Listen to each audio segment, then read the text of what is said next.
Ben, comme souvent, notamment les gens de droite, ils ont vraiment un problème avec le réel et souvent ils ont vraiment du mal à remettre à jour leur diagnostic sur le réel, hein. Je veux dire, c'est comme un type qui a fait contrôler sa bagnole en 1974. Ça serait bien qu'il refasse un contrôle maintenant, quoi, pour vraiment donner un vrai diagnostic sur l'état de sa bagnole, quoi. Et donc, on a l'impression qu'ils sont restés un peu sur des diagnostics qu'ils ont fait quand ils avaient 15 ans, quoi. Quand j'écoute Pascal Pro, c'est un petit peu l'effet que ça me fait. Et c'est normal, il n'a pas beaucoup de contact avec le réel depuis bien longtemps maintenant. Donc, il est resté un peu sur les premières analyses. Et donc, il est resté sur 75 sur la classe enseignante, où là, effectivement, beaucoup de profs étaient de gauche. Je viens d'ailleurs de ce milieu-là, je viens d'un milieu de profs de gauche. Donc je sais très bien de quoi je parle. Et moi, comme enseignant, je n'ai pas retrouvé les mêmes.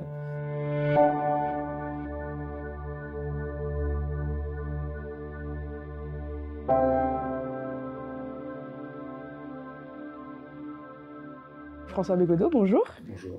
Tu es l'auteur d'un grand nombre de textes, des romans notamment, dont le fameux Entre les murs, qui a été un roman adapté au cinéma et qui n'a gagné rien d'autre que la Palme d'Or en 2008. D'ailleurs, tu y joues dedans un enseignant inspiré de ta propre expérience de prof de français en lycée en ZEP. Depuis, tu n'enseignes plus, mais tu as consacré ta vie à lire et à écrire des essais politiques notamment, des romans, des chroniques, par exemple pour jusqu'à récemment la revue Socialter, ou parfois des articles comme dans Le Monde Diplo, on peut trouver ta signature. On peut aussi te retrouver dans Nos Oreilles, dans le podcast de critique cinéma et littéraire La Gêne Occasionnée. Merci d'être avec nous aujourd'hui sur Nouvelle Pensée Critique. On a l'habitude d'ouvrir les entretiens avec une petite question d'actualité sur laquelle on aimerait voir notre invité réagir. Et il y a quelques semaines, on a assisté au vote du conditionnement du RSA à une quinzaine d'heures d'activité, donc que ça soit la formation ou le bénévolat, selon ce qui a pu être dit, dans l'objectif évidemment de créer de l'emploi, mais surtout, et là je vais citer le ministre du Travail, donner de l'autonomie, donner de la dignité, donner de l'émancipation aux allocataires. Et en bonus, on a appris que dorénavant, Pôle emploi s'appellerait France Travail. Et moi, cette rhétorique, elle m'a tout de suite fait penser à ce que tu écris dans Boniment, qui est un livre que tu as écrit il y a 2 ans, qui entend, je cite, « passer au crible sec de la précision la langue du capitalisme », et notamment à ce que tu écris sur le libéralisme et le fait que ça soit le moteur, soi-disant, de la liberté individuelle. Je voudrais savoir si tu trouves que voilà, la réforme qui est passée, puis les mots qui ont été utilisés pour la soutenir, pour la défendre, comme, voilà, je répète, hein, la dignité, l'émancipation, l'autonomie, sont des bons exemples de ce que tu décris comme étant des boniments. Si tu peux aussi éventuellement expliquer ce que tu entends par là. Ouais, c'est un très très bon exemple. En gros, le boniment consiste souvent à habiller d'un vêtement chatoyant une manœuvre qui l'est beaucoup moins. Alors, moi, je prenais la scène commerciale comme étant paradigmatique du travail du bonimenteur. J'ai à te vendre quelque chose, je veux en tirer profit, mon but est de faire de l'argent, mon but est de te refiler la marchandise envers et contre tout, quoi que j'en pense, même si je trouve dans mon fort intérieur que cette marchandise n'est pas forcément très utile. Et pour te la vendre, eh ben, il faut que je produise un argumentaire commercial, et qui va consister à l'apparer de toutes les vertus. Alors là, si on plaque ce schéma sur la réforme qui est en cours et qui est déjà très largement finalisée, eh bien, il est évident que la motivation première des gens qui orchestrent cette réforme du RSA, c'est de faire travailler les gens. C'est de rendre productifs les improductifs. Les improductifs étant le cauchemar de nos marchands et, disons, du capitalisme en lui-même qui voudrait mettre tout le monde au travail, rendre tout le monde productif, pour pouvoir rentabiliser le travail mis en œuvre par cette productivité. Donc c'est un cauchemar pour les cadres du système que de voir que des gens puissent comme ça être un peu rémunérés. C'est le RSA, c'est une rémunération minimale de survie, et encore, dont on sait bien qu'elle n'aide pas forcément à survivre. Enfin voilà, et donc on va faire passer ça pour un geste généreux voilà, c'est une grâce qu'on leur fait, c'est un cadeau qu'on leur fait. Nous allons leur rendre la dignité, nous allons les émanciper, nous allons les rendre autonomes. Ça c'est autant de mots qui sont des butins de guerre des managers, hein, puisque c'est des mots qui appartiennent plutôt au corpus des progressistes, notamment émancipation et autonomie. Et donc on va renverser la donne et dire en fait c'est pour ton bien que toi, chômeur, je vais te tirer du lit, puisque c'est un peu la représentation qu'ont les dominants sur les RSI, c'est des gens qui foutent rien et qui passent leur vie à pioncer ou à regarder la télé. Donc on va les tirer de cette oisiveté pour leur bien, leur offrir la possibilité, leur imposer de travailler, en tout cas de livrer un certain nombre d'heures de travail. Bon, on sait bien que c'est évidemment une manœuvre rhétorique, c'est aussi pour la faire mieux passer aux yeux de l'opinion, quoi. Et c'est pour masquer la cruauté objective de cette mesure, qui est une mesure d'autorité, qui est une mesure de contrôle. Je crois que par-delà ça, il y a toujours une double face, hein, je dirais, dans les manœuvres des classes dirigeantes. Mettre au travail tout le monde, et puis aussi se préserver d'un certain chaos que pourrait créer l'oisiveté. Ça, c'est c'est un vieux motif, ça, des dominants, mais alors depuis très très longtemps, hein, l'oisiveté comme étant mauvaise conseillère, mère de délinquance, mère de vice. L'ouvrier oisif, c'est celui qui boit. Là, vraiment, on pourrait arriver vers les vieux archaïsmes en fait, de représentation. Et donc, à la fois, il faut rendre productifs les improductifs, mais il faut aussi remettre aux normes des gens qui pourraient s'avérer dangereux pour l'équilibre social général. Et puis, une fois qu'on a vraiment entrepris ça, il reste à effectivement produire du boniment et donc parler de, oui, leur dignité, pourquoi pas, quoi. C'est des gens qui sont eux-mêmes assez indignes en général et qui ne font pas grand-chose pour la dignité des classes populaires, mais qui vont quand même renverser les choses pour laisser croire qu'en fait, ils sont là pour le bien du peuple, ce qui est évidemment faux. Et leur libération, c'est la rhétorique ils les libèrent en les contrôlant. Enfin, c'est ça que. C'est-à-dire, après, si on voulait être tout à fait nuancé dans l'analyse, en tout cas, essayer d'être le plus complexe possible, il est évident que dans une société où on est valorisé qu'à partir du moment où on est rendu employable, les gens qui ne sont pas employés et pas employables peuvent le vivre eux-mêmes comme une humiliation et comme une atteinte à leur dignité. Et ça, c'est pas faux. Et il y en a qui, très sincèrement, cherchent du boulot. La grande majorité d'entre eux voudraient être employables et n'y arrivent pas. Donc, il n'est pas complètement faux de dire que dans cette société-là, où l'employabilité est un peu le mot d'ordre et, disons, la norme, il n'est pas complètement, nuisible à certains individus que de se remettre sur le marché de l'emploi. Bien sûr, tout ça est toujours un peu subtil, c'est ce que j'essaie de démontrer aussi dans ce livre Boniment. C'est que l'adversité à laquelle on a affaire, à savoir, on va appeler ça le capitalisme, est une adversité à la fois extrêmement brutale, souvent très grossière dans ses manœuvres, et en même temps très subtile, parce qu'elle arrive parfois à doser entre la violence qu'elle fait au corps et le bénéfice que ces corps peuvent quand même en tirer. Et donc là, c'est un peu le cas. Merci. Si on reste sur la question du langage en politique, j'aimerais aussi qu'on s'interroge un peu sur la question de la mise en récit et pas spécifiquement par les forces néolibérales, capitalistes, etc.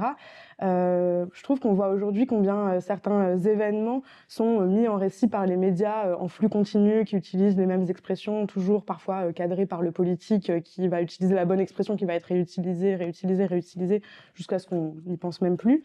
Et je trouve qu'on a l'impression que la gauche parfois peine à justement reprendre un peu les rênes de la mise en récit. Je trouve que c'est particulièrement vrai, par exemple, sur la situation à Gaza en ce moment. On a l'impression qu'on est coincé un peu dans un débat sémantique entre crimes de guerre, terrorisme, et qu'on n'arrive pas à mettre en récit la situation coloniale de manière à ce que ça touche vraiment le grand public.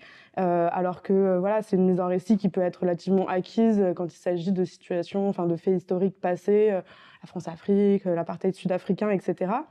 Et en gros, ma question, elle consiste un peu à interroger la place du récit dans la stratégie politique. Comment, selon toi, est-ce qu'on peut mieux investir cela ? Je trouve qu'il y a la question de la Palestine, par exemple, mais il y a aussi la question de la révolte des banlieues en France qui a eu lieu après la mort de Naël, où on a eu l'impression qu'LFI tentait justement d'écrire un contre-récit, mais que ça a suscité tellement de levées de boucliers, tellement d'émoi, qu'on ne sait plus trop si justement la stratégie, c'est vraiment de travailler cette autre forme de mise en récit. Et du coup, selon toi, est-ce que c'est quelque chose qu'il faut essayer de mieux appréhender aujourd'hui? Est-ce que c'est quelque chose que font certains politiques? Et si oui, est-ce qu'ils le font mal ou est-ce que ça pêche, selon toi? Alors, il y a plusieurs choses hein, dans tout ce que tu viens de dire. Bien sûr qu'il y a une guerre des mots, il y a une guerre des récits. Il y a un fait qui a lieu, et puis immédiatement, il est investi idéologiquement, et des récits vont s'opposer. Bon. Alors, par rapport, par exemple, à la situation à Gaza en ce moment, qui a été ouverte très largement par ce qui s'est passé le 7 octobre, qui s'inscrit dans une histoire bien plus longue, mais enfin là, dans la séquence précise, ça commence, autant qu'il puisse y avoir des commencements, le 7 octobre. Bon, immédiatement, les médias dominants imposent leur récit.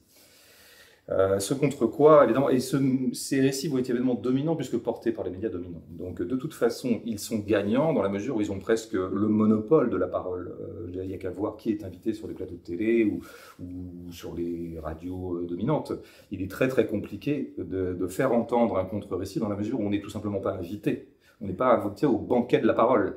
Et quand on l'est, effectivement, alors ça peut arriver quand même, parce que ces gens-là, quand même, vont un peu se piquer de pluralisme, ou en tout cas donner un certain nombre de gages de pluralisme. Donc de temps en temps, ils vont inviter, par exemple, un député insoumis, ou voilà, des gens qui seraient plutôt porteurs d'un contre-récit. Mais alors là, il se passe un autre piège. C'est il arrive qu'on se laisse embarquer, même quand on est sur le plateau de télé, pour prendre cette scène un peu emblématique, dans les questions telles que posées par le journaliste en question, c'est-à-dire, et tous ceux qu'il représente. Et je crois que là, la stratégie serait de refuser le libellé même de la question. Donc, par exemple, prenons ce cas d'espèce, beaucoup de gens se sont trouvés soumis à la question, comme on disait sous l'Inquisition. La question étant à l'époque un synonyme de torture, mais une espèce de torture morale qui consiste à vous imposer absolument de dire que vous condamnez absolument les crimes du Hamas du 7 octobre, premièrement, que deuxièmement, le Hamas sera donc un groupe terroriste, etc. etc. Ce à quoi il arrive que les gens de gauche, qu'on a bien voulu inviter pour les soumettre à cette question-là, cèdent au dispositif de l'invitant, en répondant à la question. Or, il faudrait imposer ses propres questions. Ça serait ça, le contre-récit, c'est aussi refuser le libellé de la question de l'adversaire. Et je crois que ce qu'on peut toujours opposer quand même, alors je n'ai pas forcément de clé, mais ça serait peut-être aussi sortir de la nomination des choses, et plutôt que d'opposer un contre-récit au récit, opposer des faits au récit qui nous est fait. Moi, je le dis, je le redis toujours, je crois qu'il y a un moment, les faits ont toujours une valeur subversive, et que c'est un peu ça qu'on peut apporter disons, dans le pot commun de la discussion. Là, en l'occurrence, il y a un fait très simple. Plutôt que de rentrer dans, justement, des débats qui sont, à mon avis, à somme nulle, entre, il y a eu 1500 morts le jour du 7 octobre, à quoi nous pouvons, évidemment, facilement opposer les morts en cours à Gaza, sachant que cette chose-là n'est pas finie, on en est sans doute à quelque chose comme 15 000 à la fin de la foire, à la fin de cette sinistre foire, il y en aura peut-être beaucoup plus. Oui, on peut bien sûr opposer ces morts-là aux autres morts, mais on rentre en fait dans la rhétorique de l'adversaire en faisant ça, lequel adversaire ne s'en laissera pas compter, puisqu'il pourra à ce moment-là dire oui, mais c'est pas le même genre de qualité de mort, etc. Et on rentrera vraiment dans des trucs vraiment chichiteux et dont on ne se dépatouille jamais. Moi, je pense qu'il y a, dans le cas précis de ce qui se joue actuellement en Israël, à Gaza, il y a un système de faits ou un ensemble de faits qu'on peut très facilement convoquer, c'est ce qui se passe en Cisjordanie. Ce serait ça le troisième terme du débat. L'invité que d'ailleurs taisent très sciemment nos adversaires, il n'est jamais question de ça. C'est-à-dire en gros de ce que font les Israéliens, plutôt l'État israélien, l'État fascisant israélien, depuis très très longtemps, mais notamment avec une grosse accélération depuis une dizaine d'années, aux gens de Palestine, enfin aux Palestiniens qui habitent en Cisjordanie. Voilà des faits. Alors là, il faudrait... puisque eux sont toujours très prompts à nous enjoindre de condamner ceci, cela, il faudrait tout simplement leur demander à eux, leur retourner la question s'ils condamnent la politique coloniale orchestrée par l'État fascisant israélien en Cisjordanie. Voilà, c'est ça. Et ça, c'est des faits. Parce que ces faits sont documentés. On sait par ailleurs qu'il y a eu même une accélération, une intensification de la violence des colons depuis précisément 1 mois et demi. Donc ceci, c'est des faits qui sont à portée de main, en tout cas à portée de qui s'y intéresse. Je crois qu'il faut les convoquer. Et là, ça rejouera un petit peu les termes du débat et ça relancera un peu les dés et nous aurons, alors que nous étions en position de faiblesse et en position d'accusés, nous nous retrouverons en position non pas d'accusateurs, mais en tout cas de gens qui repensons la situation à nouveau frais, et notamment en l'inscrivant dans une situation structurelle bien plus longue, et qui est quand même le vrai commencement de cette affaire. Je l'ai dit tout à l'heure, le commencement factuel, ou disons, par rapport à la temporalité de l'actualité, c'est le 7 octobre. Le 7 octobre est un faux commencement dans l'ensemble de la situation. Donc voilà, ça, sur ce cas-là, c'est ce que je dirais.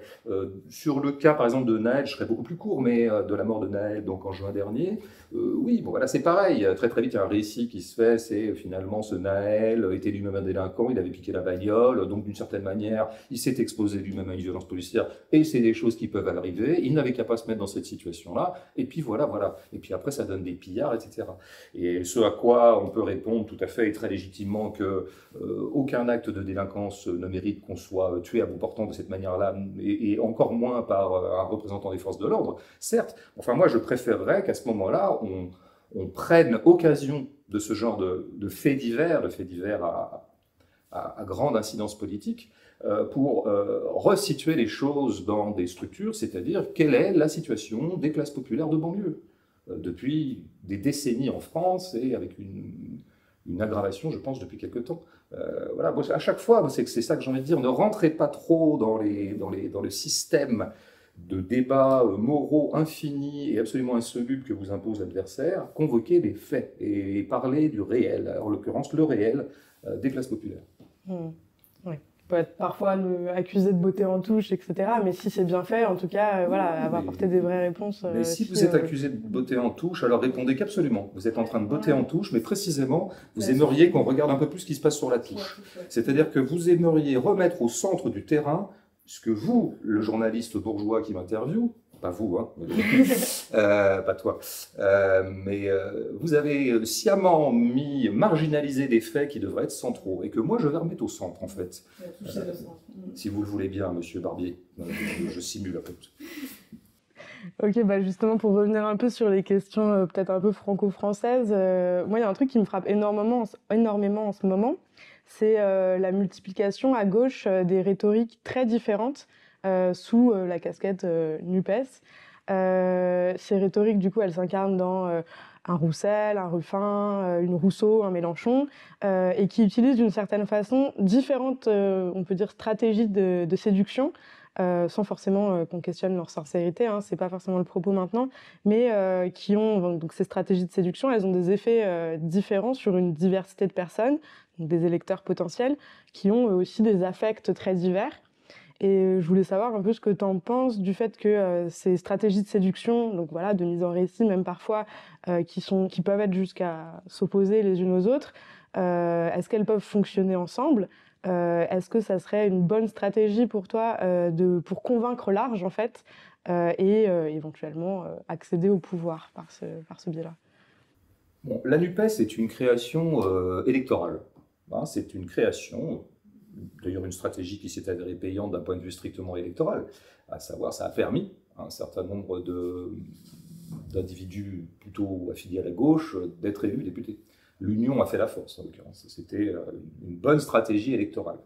Mais quand je dis bonne stratégie électorale, ceux qui me connaissent doivent entendre malice dans ce que je dis, puisque je me fous royalement de la scène électorale en général. En tout cas, je trouve qu'on s'y intéresse beaucoup trop par rapport à ce qu'elle représente effectivement dans la donne politique réelle. Donc, de la même façon, des débats qui peuvent avoir lieu en ce moment entre, par exemple, je vais laisser Roussel, hein, parce que bon, on va essayer de rester sérieux aujourd'hui. Là, Roussel sera étouffé par son ridicule. Donc il se ridiculise lui-même, je n'ai pas besoin d'en parler. Mais où il y a un débat qui pourrait être intéressant, c'est celui entre, je dirais, l'option Ruffin et l'option Mélenchon. Je caricature, mais enfin c'est un peu ça le schéma. Schéma qu'on résume souvent à Mélenchon jouerait plutôt l'adhésion des classes populaires issues d'immigration, celles qu'on appelle de banlieue, et Ruffin mettrait en avant une France ouvrière ou une France populaire qui serait plutôt liée à ce qu'on appelle grossièrement la France périphérique. Voilà. Et ça serait presque jouer les prolos blancs contre enfin plutôt essayer de se rendre séduisant aux yeux de ces prolos blancs qui ne votent plus beaucoup à gauche, c'est vrai. Ruffin en fait le diagnostic et il est bien placé pour le faire et il n'a pas tort. Ça se vérifie assez bien quand même dans les études de vote ou les études d'adhésion. Et de l'autre côté, aller plutôt chercher des Noirs et des Arabes de banlieue. Je vais vite, hein, mais en fait, on voit bien que c'est de ça qu'il s'agit. Alors, il y aurait donc, de ce point de vue-là, deux stratégies électorales qui s'opposeraient. Il y a peut-être d'autres choses qui opposent Ruffin à Mélenchon, mais ça, je ne rentre pas dans ce débat. Ce serait deux stratégies électorales. Bon, très bien. Et alors là, on peut en discuter des heures, quoi, parce qu'on spécule. Voilà, finalement, quel va être le meilleur cheval, quelle est la meilleure option, bon, ça. Tout ça pourquoi? Pour gagner les élections en 2027. Bon, d'une part, il est tout à fait improbable que la gauche tout court gagne les élections en 2027, à un moment où la France se droitise à vue d'œil, et notamment la France électorale. Bon, donc en fait, ces débats vont faire pchit un peu. Au bout du compte, à la fin, vous avez un chat et un chien qui se battent en duel, comme ça, pour savoir qui c'est qui va gagner en 2027, puis c'est à la fin, c'est un lion qui gagne, quoi. Et le chat et le chien ont l'air bien cons de s'être époumonés ou de s'être épuisés à avoir des débats qui au bout du compte étaient totalement vains par rapport à ce qu'était la finalité, à savoir gagner une élection. Moi, je préfère resituer les choses sur la scène que j'appellerais plus proprement politique et non pas électorale, c'est-à-dire la scène sociale, en fait, la vraie. Et là, se poser les vraies questions, oublions Ruffin, oublions Mélenchon, oublions les élections, et prenons les choses par où elles sont vraiment, comment dire, consistantes, quoi, et où des vrais problèmes nous sont soumis, à nous qui pensons du côté de l'émancipation et qui avons souci des classes populaires. Est-ce qu'il y a une opposition réelle entre les classes populaires blanches et les classes populaires racisées, issues d'immigration, noires, arabes? Est-ce qu'il y a une opposition réelle? Alors, on peut peut-être constater chez les uns ou chez les autres, et peut-être du côté notamment des classes populaires dites blanches, parfois un regard pour le moins perplexe et parfois hostile vis-à-vis des classes populaires dites de banlieue, noires et arabes, ce qui peut générer, par exemple, un vote Rassemblement national. Bon, ça, on peut le constater. Mais objectivement, dans la position qui est celle de ces gens, ouvriers blancs, ouvriers noirs, dans le système de production, est-ce qu'il y a une opposition, en fait? Est-ce que véritablement leurs intérêts sont contradictoires? Est-ce que véritablement, en tant que travailleurs, en tant qu'employés, ils s'opposent? Les intérêts des uns sont vraiment incompatibles avec les intérêts des autres? Moi, je crois que non. Moi, je crois que ce non, et c'est ça le vrai sujet. Moi, je ne demande pas que ces gens-là se serrent la main et se tombent dans les bras les uns des autres en disant « mais en fait, j'adore les noirs, mais moi aussi, j'adore les blancs ». C'est pas trop mon problème, ça, même si c'est des sujets qui peuvent m'intéresser par ailleurs, mais presque pas d'un point de vue politique, d'un autre point de vue. Un point de vue presque plus humain, je dirais. Mais politiquement, en fait, la vraie question, c'est ça. Je veux dire, est-ce que s'il arrive que les classes populaires issues d'immigration ou nommées comme telles produisent, enfin, construisent une espèce de groupe d'activité ou d'activisme politique et se fassent entendre pour obtenir un certain nombre de choses, je sais pas, des droits ou l'amélioration de leur vie, est-ce que ça nuira aux classes populaires blanches? Ben, absolument pas. Je dirais, et moi je maintiens, et ça, il faudrait le voir dans des situations précises, ça. Il faudrait être, comme d'habitude, revenir un peu à des choses simples, quoi, comment vivent les gens, quoi, et à quoi est-ce qu'ils ont à faire dans leur quotidien. Moi je ne pense pas que les ouvriers blancs, ce à quoi ils ont à faire dans leur quotidien, et ce qui les opprime, et ce qui les empêche, ce qui les limite, ce qui les paupérise, ce soit les ouvriers noirs, ou les prolétaires noirs, pas du tout, je crois vraiment pas. Quoi qu'ils en pensent par ailleurs, quelques affects racistes qu'ils puissent développer en eux.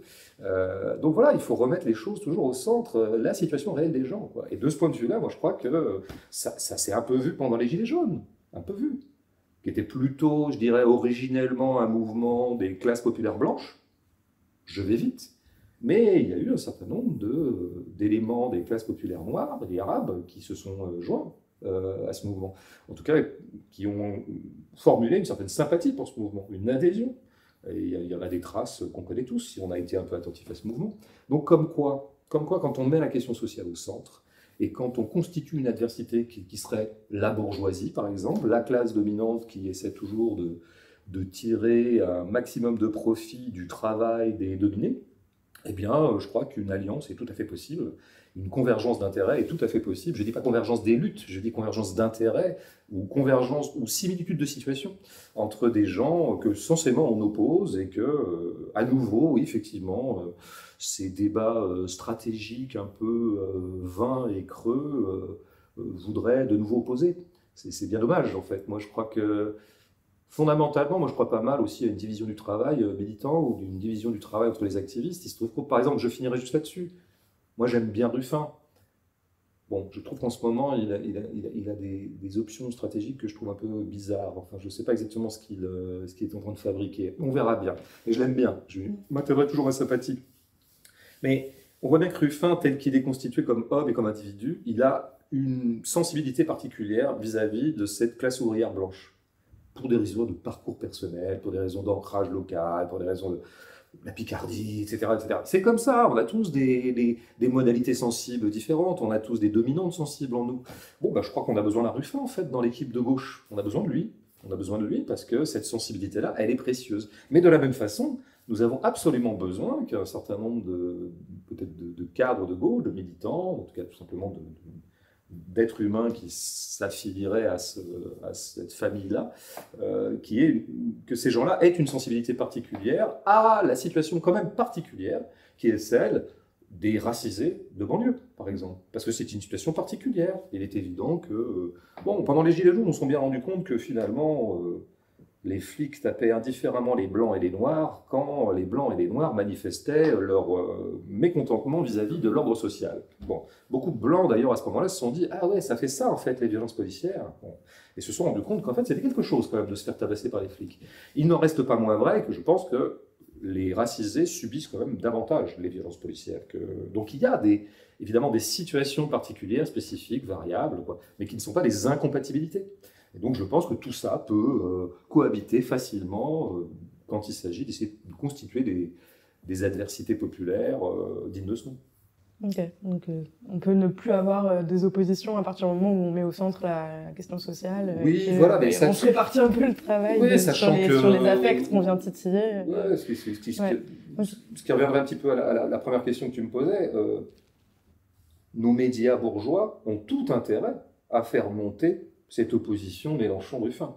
D'une part parce que ça les excite, parce qu'ils aiment bien des combats de chefs comme ça c'est vraiment leur truc, quoi, c'est leur tonus à eux, quoi. C'est leur mobile passionnel à eux, comme on dit voilà, dans une certaine rhétorique, mais aussi parce que ça divise la contestation. Donc évidemment qu'ils vont avoir tendance à faire monter ça. Dès que Ruffin fait un pauvre tweet qui n'est pas complètement dans la ligne Mélenchon, BFM s'en empare, mais alors le met en avant, voilà, pour diviser, et diviser pour mieux régner. Donc je pense que les premiers intéressés, à savoir le camp Mélenchon et le camp Ruffin, si jamais ces choses-là peuvent être dites de cette façon-là, auraient tout intérêt eux-mêmes à ne pas rentrer dans ce jeu-là, parce qu'ils font le jeu de l'adversaire. Alors j'espère qu'ils auront la clairvoyance stratégique, puisque je parle toujours de stratégie, de comprendre le piège.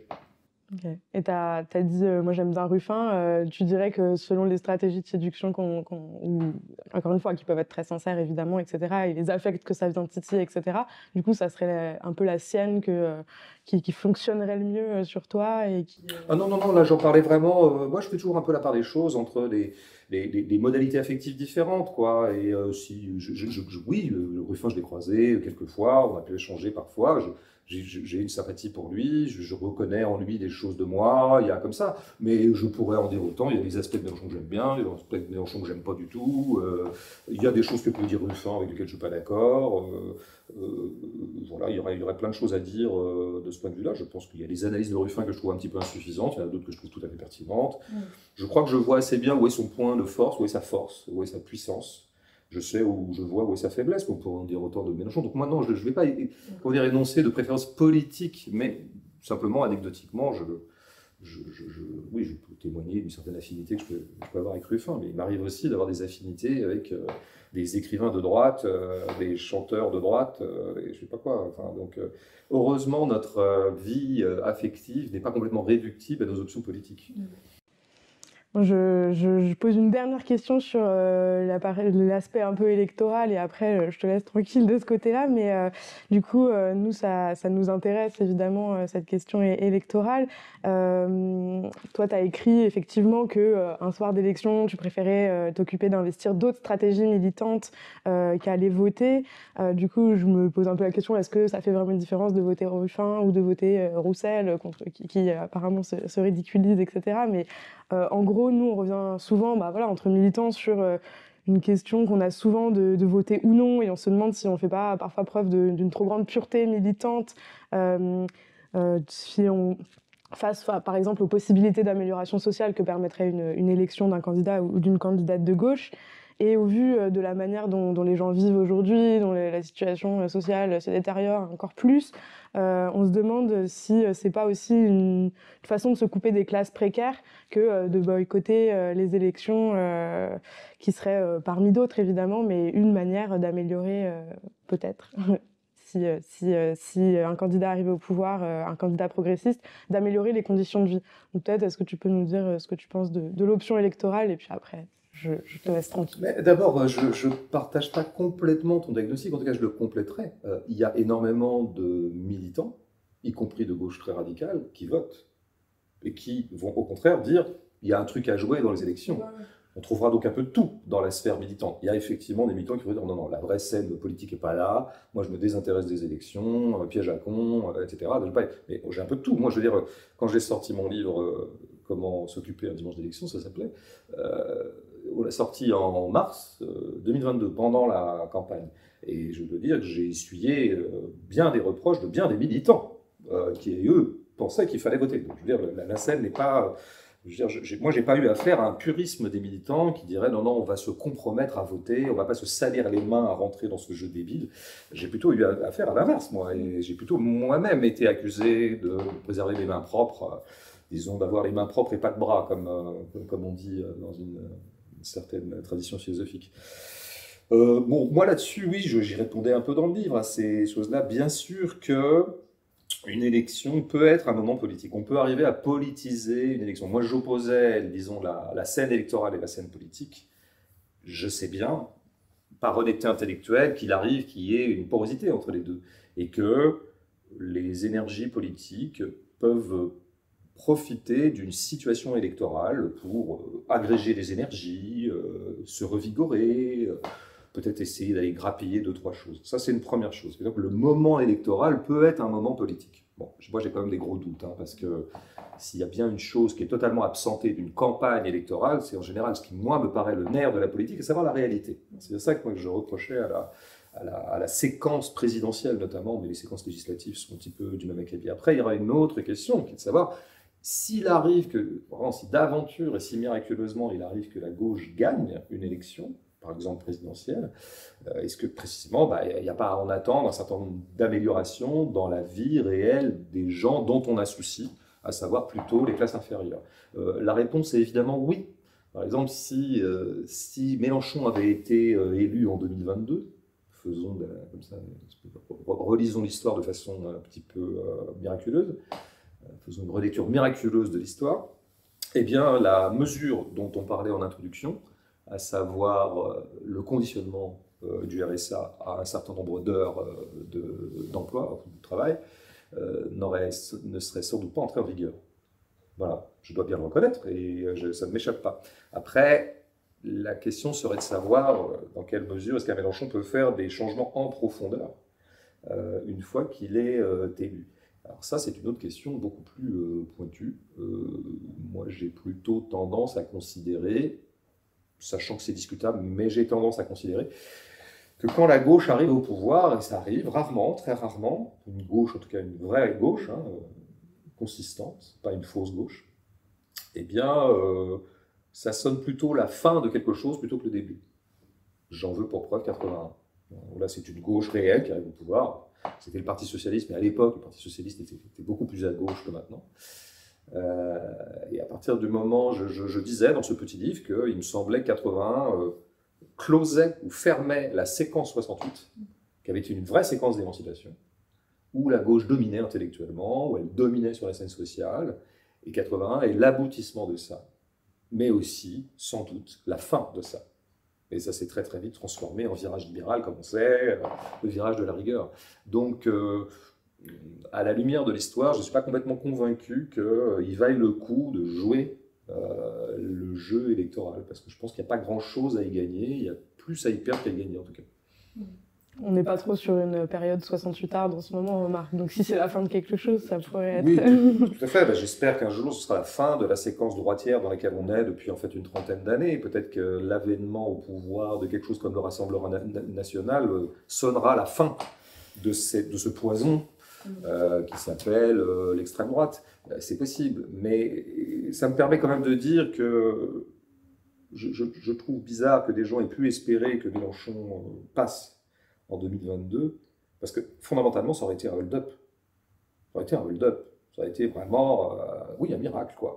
Parce que la société française est en ce moment structurée tellement à droite qu'il faut vraiment que les élections soient un drôle de jeu avec des règles propres, indépendamment de l'état du corps social, pour que la gauche puisse passer dans ce genre de contexte structurel, quoi. On voit bien qu'il y a une offensive conservatrice, réactionnaire. Bon.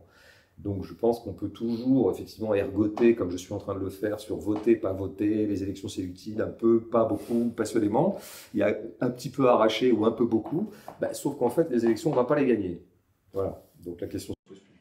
Ok, bon, on arrête de poser la question électorale. On peut du coup parler des formes de stratégie militante qui te paraissent intéressantes, enfin plus intéressantes que la stratégie électorale. Et c'est amusant parce qu'avec Nouvelle Pensée Critique et l'association Asteria, avant l'été, on a animé une table ronde sur les nouvelles formes d'engagement et de militantisme. Et il y avait tout un débat sur la question de savoir si aujourd'hui on voit des nouvelles formes de militantisme apparaître, avec notamment par exemple les actions directes portées par voilà, des collectifs comme les Soulèvements, ou même à plus petite échelle les colleuses contre les féminicides, etc. Et puis avec la place des réseaux sociaux dans tout ça aussi. Est-ce que tu considères qu'aujourd'hui on vit une évolution des manières d'agir militantes et lesquelles éventuellement t'intéressent le plus actuellement? Bon, moi, très clairement, c'est ça qui m'intéresse. De toute façon, je ne sais pas s'il y a en ce moment une reviviscence de cette vie militante-là, moi, ce que je préfère appeler la vie politique. C'est de l'activisme politique. Il n'y a même pas besoin d'aller chercher militant ou pas militant. Alors, certains se diraient eux-mêmes militants. Bon, après, c'est les mots, hein. Mais c'est de l'activisme politique et c'est la vraie politique, quoi. C'est comme ça que ça se fait. Il y a eu une vraie ébullition de ce point de vue-là dans les années 60-70.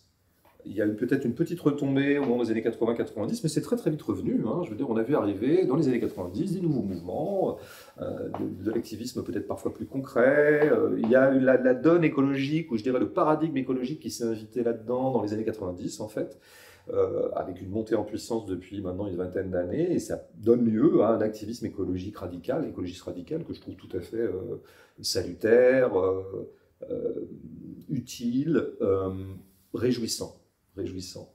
Et je me réjouis de tout ça, et je sens effectivement en ce moment une certaine ébullition qui est vraiment, moi, la source de ma joie, quoi. C'est vraiment ça, quoi. Quand je me tourne vers la scène électorale, je désespère, et quand je me tourne vers ça, je m'en joue, je revis.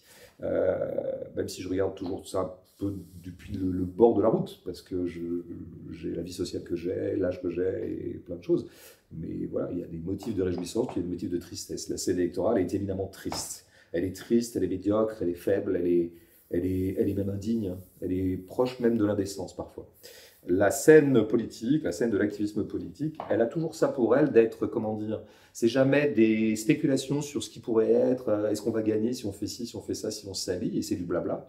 On parle, on fait rien. L'activisme porte bien son nom, c'est les actes. Et donc ces actes peuvent avoir une efficacité relative, bien sûr, mais ils portent toujours en eux-mêmes leur propre efficience. Donc quand vous avez les soulèvements de la Terre qui se réunissent pour ce jour-là bloquer des mégabassines ou autre chose, ou tel autre projet d'aménagement du territoire dégueulasse, eh bien ils font quelque chose pour de vrai. Et alors ça bloque peut-être de façon provisoire le processus toxique et pollueur qui est incriminé. Mais c'est pas rien, il se passe quelque chose. Et il se passe quelque chose notamment aussi parce que les gens à ce moment-là se réunissent, se voient, se parlent, rigolent ensemble, dansent ensemble, se battent ensemble, souffrent ensemble, s'emmènent à l'hôpital les uns les autres hein, quand ça se passe vraiment mal. Mais tout ça, ça crée, c'est de l'énergie réelle, ça. Et ça compte jamais pour zéro dans la donne politique générale. Tout ça, ça politise toujours mieux les gens, ça affine leur conscience, ça affine leur intelligence. Donc moi, il faut absolument multiplier ces situations-là, ces situations d'activisme. Et surtout pas être puriste en disant, en commençant toujours par dire oui, mais c'est un petit peu insuffisant, c'est inutile, c'est quand même pas grand-chose. Il y a toujours des grincheux comme ça hein, qui vont vous dire que c'est pas grand-chose et que c'est même peanuts. Alors souvent d'ailleurs, les grincheux en question sont des gens qui sont eux plutôt portés sur la scène électorale. C'est les mêmes qui vont vous dire oui, enfin, vous êtes bien sympa les soulèvements de la Terre, Enfin, tant qu'on n'aura pas pris les rênes du pouvoir, tout ça ne servira à rien. Donc, il faut prendre le pouvoir, et donc, suivez-nous, nous sommes en train de constituer une liste, et puis votez avec nous aux prochaines élections. Oui, bien sûr, enfin, sauf qu'aux élections, ils vont perdre, et donc, au bout du compte, moi, je préfère toujours les activistes effectifs. Donc oui, il y a une grande ébullition du côté de l'écologie radicale, du côté des luttes de minorités, et notamment du côté du féminisme, et tout ça est éminemment réjouissant. Effectivement, les campagnes de collage d'affiches, ou des colleuses, comme on dit, c'est pareil, on peut dire, bon, bah, c'est quand même pas grand-chose, c'est pas ça qui va renverser le patriarcat. Bah oui, mais enfin, sauf que les colleuses, elles se réunissent, elles se parlent, elles prennent un café, un verre, elles organisent le collage, donc ça discute, donc des intelligences se mettent en commun, et donc on s'affine. Et puis après, ça fait des virées dans la ville qui sont jamais inintéressantes. C'est toujours intéressant d'occuper la ville autrement que comme des consommateurs ou des travailleurs. On l'occupe différemment, on la vit différemment, et tout ça est très nourrissant. Et puis après, ben, on se lève le matin et puis on voit des slogans qui ont été inscrits ici ou là, qui ont été collés. Ben, ces slogans sont intéressants, quoi. C'est pas mal de repeupler la ville de cette façon-là. Tout ça est très bien parce qu'encore une fois, il se passe vraiment quelque chose, quoi. Et encore une fois, les esprits chagrins qui, voyant se passer quelque chose, pensent tout de suite au verre à moitié vide, à savoir, oui, il se passe un truc, mais il se passe quand même pas grand-chose. Bon, ces esprits chagrins nous polluent la santé, quoi. Je veux dire, ils seront toujours chagrins, de toute façon. Rien n'ira jamais à leurs yeux. Ça sera jamais suffisant. Oui, c'est les amis du verre à moitié vide, plutôt d'ailleurs, que à moitié plein. Bon, donc moi, je préfère prendre acte de toutes ces choses-là et trouver qu'il faut tout simplement les multiplier.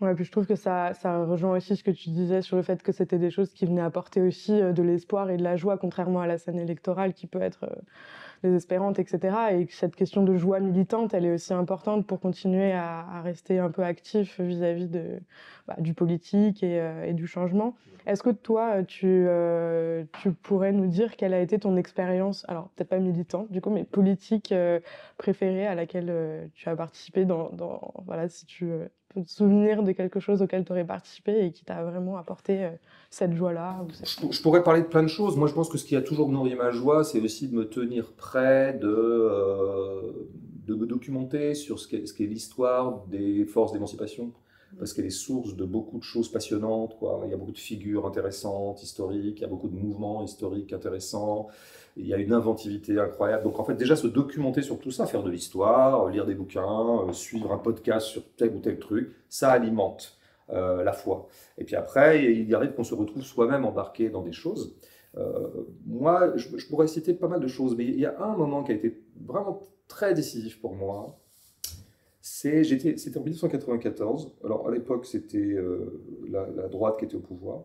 Et donc, il y avait ce mouvement, non pas du CPE comme on aurait en 2006, je crois, mais du CIP à l'époque, mais c'était à peu près la même chose. Il s'agissait finalement d'officialiser ce qui était un fait un peu officieux, à savoir on allait créer une sorte de SMIC jeune, en tout cas un rabais, une espèce de salaire au rabais spécifiquement destiné aux jeunes, sous couvert, boniment, d'insérer les jeunes sur le marché de l'emploi. C'était vraiment très généreux de leur part. En fait, il s'agissait d'offrir au patronat une main-d'œuvre corvéable et beaucoup moins chère, comme les stagiaires, des choses comme ça.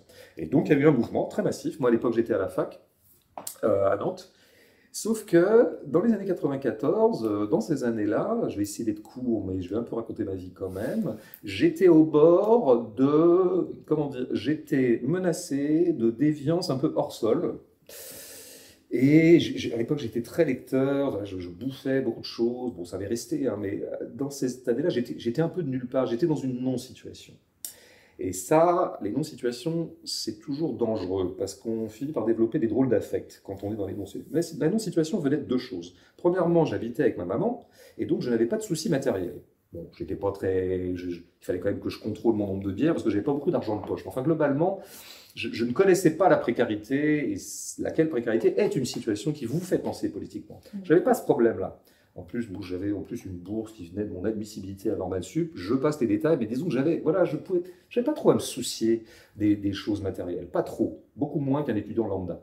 Et la deuxième chose, c'est que je n'allais pas à la fac, en fait. Donc, non seulement la fac est un peu déjà une non-situation, c'est un drôle de statut étudiant, en fait. C'est une espèce de non-statut intermédiaire. On n'est pas encore travailleur, mais un peu quand même. Bon, mais non seulement je n'étais inscrit qu'à la fac et non pas sur le marché de l'emploi, Mais en plus, j'y allais pas. Parce que je préparais la grecque, je crois, cette année-là, donc j'étais tout seul, et je préparais la grecque, donc je passais ma vie à lire Blaise Pascal, Louis-Ferdinand Céline, qui était au programme à l'époque, et puis d'autres trucs comme ça. Alors ça me passionnait, mais sauf que du coup, j'étais, je crois, embarqué, je l'ai raconté d'ailleurs dans un livre qui s'appelle Deux singes, ma vie politique, où à un moment, il y a un chapitre qui est consacré à cette période-là, et quand j'y repense, j'en ai froid dans le dos, parce que je commençais même à développer des espèces d'affects séparatistes réactionnaires, quoi. C'est-à-dire qu'à force d'être un peu tout seul, comme ça, bah, je n'étais pas tout seul, je discutais avec tout un tas d'amis, de copines, de copains. Mais bon, on discutait beaucoup de cinéma, de livres, on était un peu des, comment dire, on était un peu des situationnistes à deux balles, quoi. Voilà, on se bourrait la gueule, on faisait du punk rock, ça m'a quand même bien aidé à me réincarner et me réancrer. Mais on n'était qu'au début en 94, donc ça n'avait pas encore vraiment pris effet sur mon corps. Et alors arrive, donc je suis un peu long, mais je vais enfin venir au fait, arrive ce moment du CIP. Et notre premier mouvement, je me souviens très bien, je le racontais aussi dans Deux singes ma vie politique, c'est, comme les petits situationnistes qu'on était, de mépriser un petit peu ce mouvement, parce qu'évidemment, c'est pas un mouvement très révolutionnaire, quoi. Je veux dire, allez quand même, comment dire, discuter le bout de gras sur un pauvre SMIC jeune qui finalement n'allait pas changer la donne du capitalisme. Nous avions des hautes vues, nous étions anti-capitalistes, quoi. Et donc on trouvait ça un peu médiocre, quoi. Et le premier truc qu'on fait à la première AG, avec ma bande de copains et copines, c'est de rédiger un tract qui était un peu potage, qui était un peu rigolo, ironique, caustique, et qui se foutait quand même un petit peu de la gueule de ce mouvement qui était en train de prendre son essor. Voilà, ça c'était la première position. Puis en fait, on s'y est quand même mis dans le mouvement. On a assisté aux AG, on est allé aux manifs, on a joué le jeu. Et alors là, je me suis vu me transformer en 2 mois. C'est-à-dire que de dandy un peu lointain que j'étais, donnant toujours des leçons de radicalité à tous ces pauvres gens, englués dans des problématiques chichiteuses, bah, je m'y suis mis dedans, quoi, et dans le réel. Et j'ai adoré ça. J'ai adoré ça. J'ai adoré être parmi les manifs, j'en ai déjà fait avant, hein. Je veux dire, de la génération 86 aussi, il y a un grand mouvement comme ça où les lycéens ont participé. Et j'avais déjà ressenti cette joie d'ailleurs de s'activer, de fermer sa gueule un peu, quoi, et de se mettre avec tout le monde et d'écouter les gens. Et je constatais donc de l'intérieur à quel point un mouvement produisait sa propre intelligence, produisait son propre foisonnement. Et que moi, tous mes grands dictats comme ça, en tout cas mes grandes théories, étaient presque annihilés, mais sur place, par la vitalité populaire qui était en train de se mettre en œuvre. Ça a été très important pour moi et j'en ai gardé l'idée que,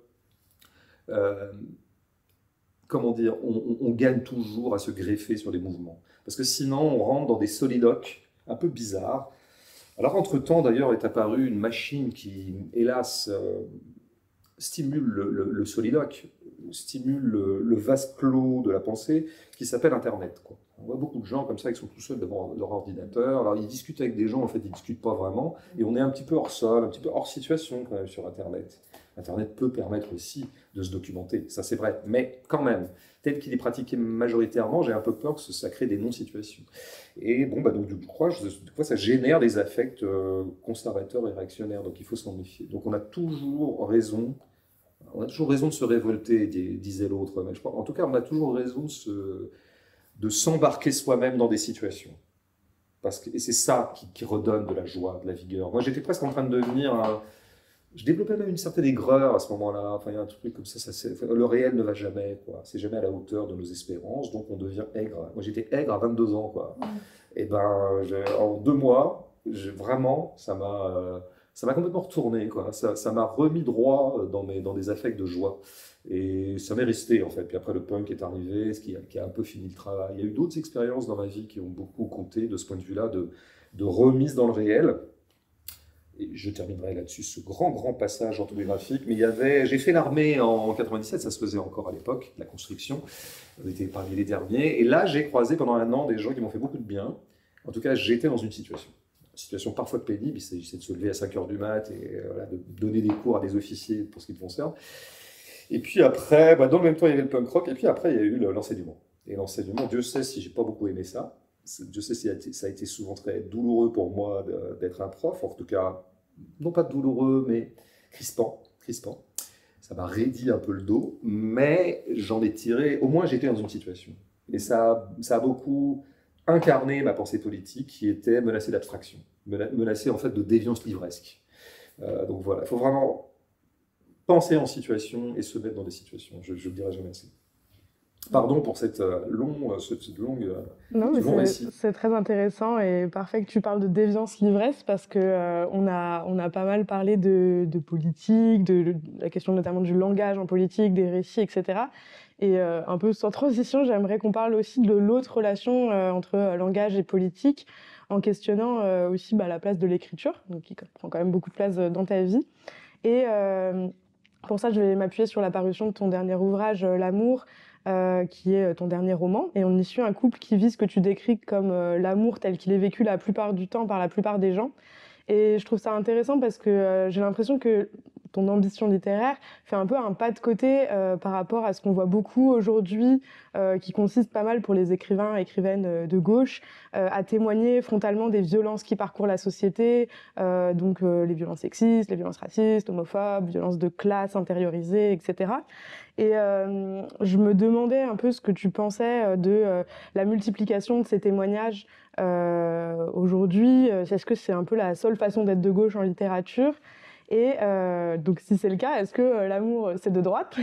Bon, là, c'est clairement pour te titiller, mais on a l'impression que chez les militants, aujourd'hui, c'est devenu un peu systématique de lire des romans qui abordent de plein fouet ces sujets, donc les transfuges de classe, les violences dont je parlais, etc. Et que c'est sûrement aussi un peu un choix des maisons d'édition. Donc, je voulais savoir comment tu te situes par rapport à ça. Où est-ce qu'on peut trouver aujourd'hui un peu des traces de gauche en littérature et est-ce qu'on peut encore en trouver dans des romans qui n'abordent pas ces sujets et de plein fouet, quoi.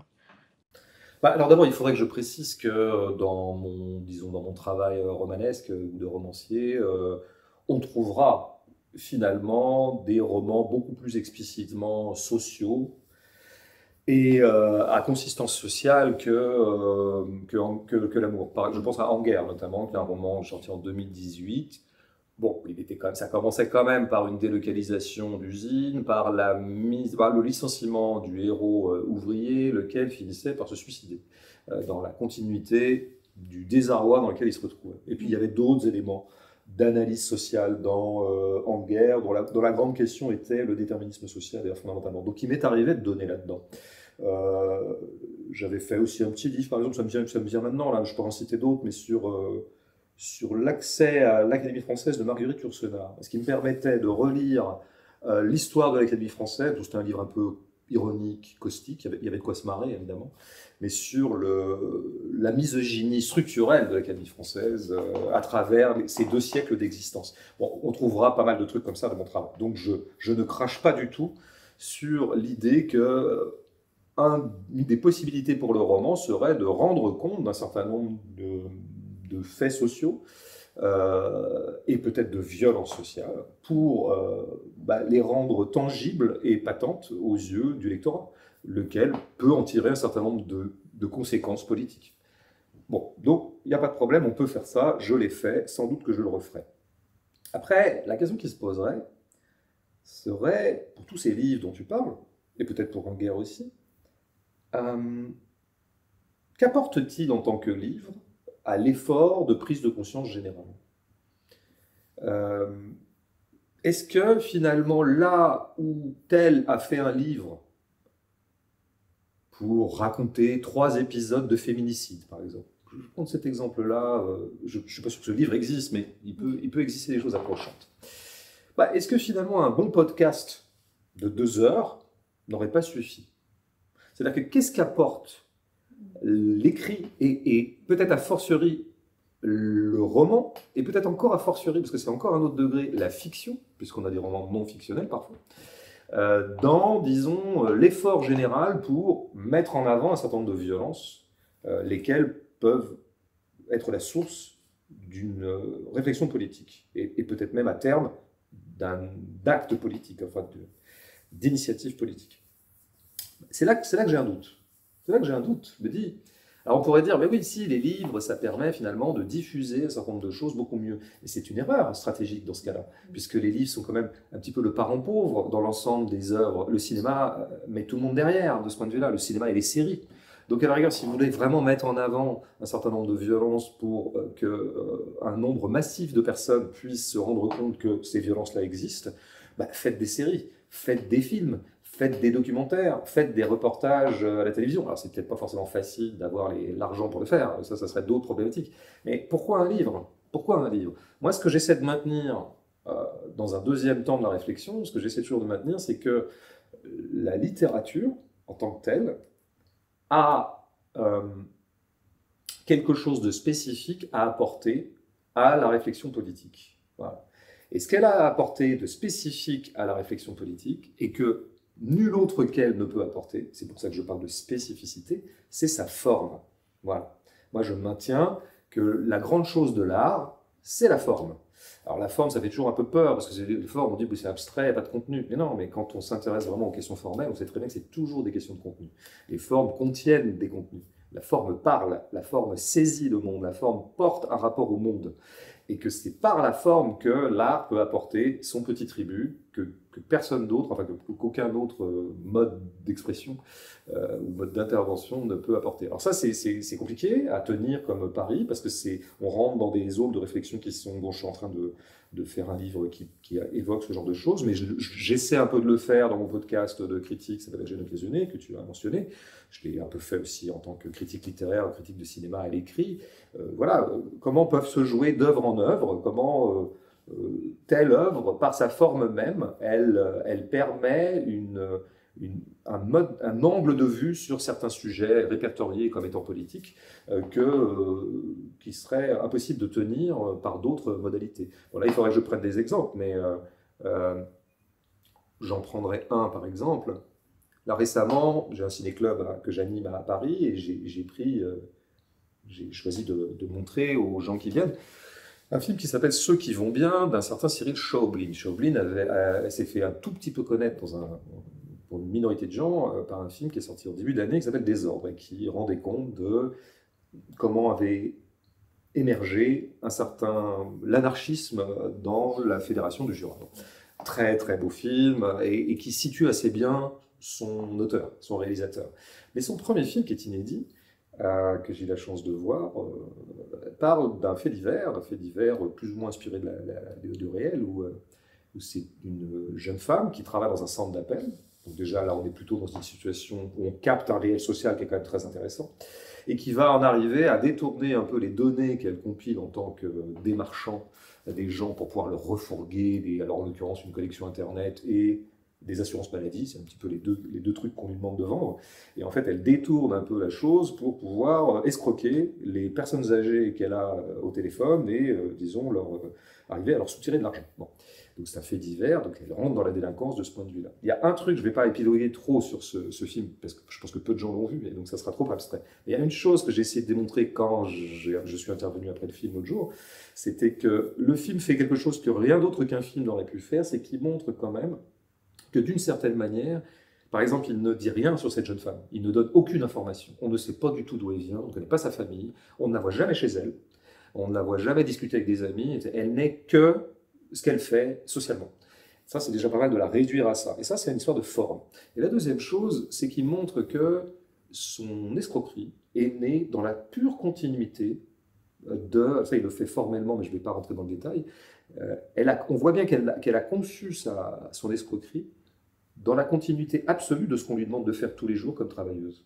Et que donc se crée dans le corps du spectateur le sentiment qu'en fait, entre le commerce légal pour lequel elle est rémunérée et le commerce illégal pour lequel elle finira par être coffrée, en fait, il n'y a aucune différence de nature. Et ça, en fait, il y a une confusion qui se crée dans le corps même du spectateur. C'est ça qui m'intéresse, c'est que c'est une expérience.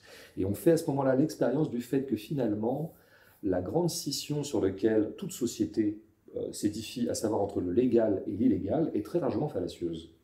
Et que donc, entre un commerce légal et un commerce illégal, finalement, il n'y a pas de différence de nature. Mais ça, il n'y a que l'art qui peut vous faire éprouver ce genre de choses. Ça, je viens de le dire, moi, laborieusement, par un discours théorique. Je fais du métadiscours, là, et je rame un peu. Chaoblin, il arrive à faire passer ça en deux plans.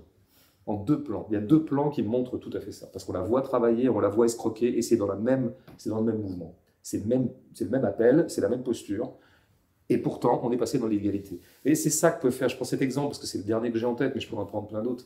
Moi, je m'inquiète beaucoup du fait que parfois, et c'est un petit peu ce que je vais dire amicalement à des militants qui écrivent à titre militant, des fois j'ai envie de leur dire, mais pourquoi vous faites chier à écrire? Bah, pourquoi vous faites chier à écrire? Militer, si vraiment. Parce qu'en fait, vous n'attendez rien de l'écrit en tant que tel. Vous vous servez de l'écrit comme d'un instrument. Moi, je pense que la littérature, notamment, mérite beaucoup mieux que son usage instrumental. Je pense qu'elle a quelque chose de propre à apporter. Pour peu qu'on essaie véritablement de penser qu'est-ce que c'est qu'écrire, d'essayer de voir comment dire, l'idéologie peut porter un style, ça demande quand même une certaine acuité, une certaine fréquentation aussi des livres. Je veux dire, un art, ça s'apprend, ça s'initie. Moi, des fois, je vois des gens débarquer et faire un livre alors qu'eux-mêmes ne sont pas des lecteurs. Bon, je ne leur fais pas de procès en culture, ils font ce qu'ils veulent, on a le droit de pas lire. Mais je trouve toujours bizarre, c'est comme quelqu'un qui voudrait se mettre à la peinture et qui n'aurait vu aucun tableau. Bon, comment dire, il y a un moment, vous débarquez quelque part, vous serez d'autant plus puissant, vous prendrez véritablement la mesure de l'outil que vous êtes en train de manipuler. Et donc, vous voyez, cette conception instrumentale de la littérature m'agace un peu, parce qu'en plus, chose que je disais un peu dans notre joie, un essai précédent, je trouve que c'est reconduire là des gestes d'utilitarisme que d'habitude on réprouve chez les capitalistes.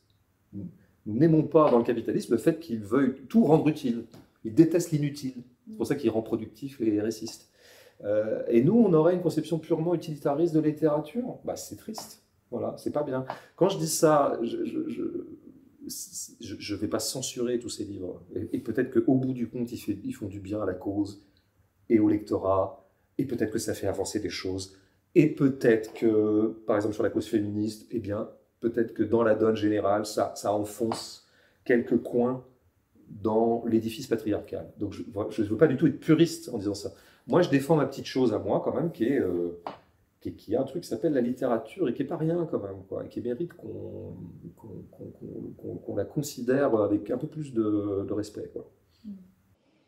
Et c'est parfait que tu aies donné un exemple d'un film, parce que justement, c'était ma question suivante pour être un peu dans le concret, justement. Est-ce qu'il y a un livre, parce que effectivement, la vision utilitariste de la littérature, c'est dommage d'aller vers un livre juste parce qu'il porte un message, et alors que sur la forme, parfois, on n'y trouve pas ce qu'on pourrait chercher. Mais est-ce qu'il y a, si tu avais un conseil littéraire, tu pourrais nous donner un conseil d'un livre qui justement a pu te mettre cette claque esthétique, a pu sur la forme te plaire beaucoup, mais qui est venu aussi peut-être, je sais pas, bousculer soit ta compréhension du réel, soit apporter une pièce supplémentaire au puzzle de la compréhension du monde dans lequel on évolue, ou venir fragiliser une vision qui était peut-être un peu stéréotypée, ou venir renforcer des argumentaires politiques que tu peux avoir par ailleurs. Enfin voilà, un conseil en littérature d'un livre qui a à la fois ce côté, formellement, tu le conseillerais pour son aspect formel, mais aussi qui un conseil politique et littéraire. Bah, moi, je vais répondre, hein, je vais dire quelque chose, mais je voudrais dire en première instance que moi, je fais le pari, un pari qui est nourri de ma vie de lecteur depuis longtemps maintenant, que quand un livre est bon, de toute façon, il vous rend toujours plus intelligent parce qu'il élargit votre spectre sensible. Et quand vous élargissez votre spectre sensible, eh bien, ça profitera tout à fait aussi à l'acuité politique de votre réflexion. Donc, en fait, le meilleur geste politique qu'on pourrait faire, ça serait lire des bons livres. Voilà. Parce que, de toute façon, il en ressort toujours quelque chose de mieux dans, disons, notre capacité de réflexion politique.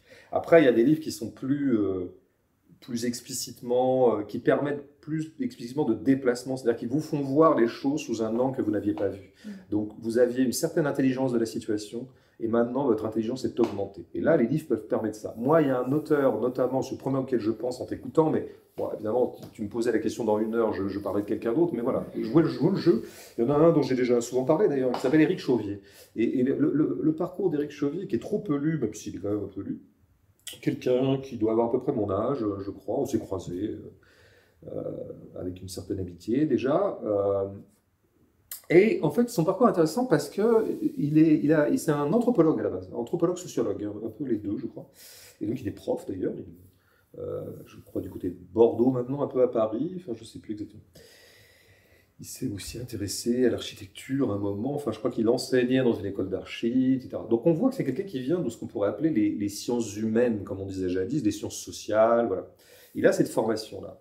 Et il aurait pu écrire que des livres de sociologie. Il aurait pu écrire que des livres strictement d'anthropologie. Et pour plein de raisons, y compris d'ailleurs des raisons de parcours personnel, des raisons aussi parfois de conflictualité, je crois, avec le champ universitaire, il en est venu à faire des drôles de bouquins qui sont à la fois des bouquins anthropo et en même temps des romans.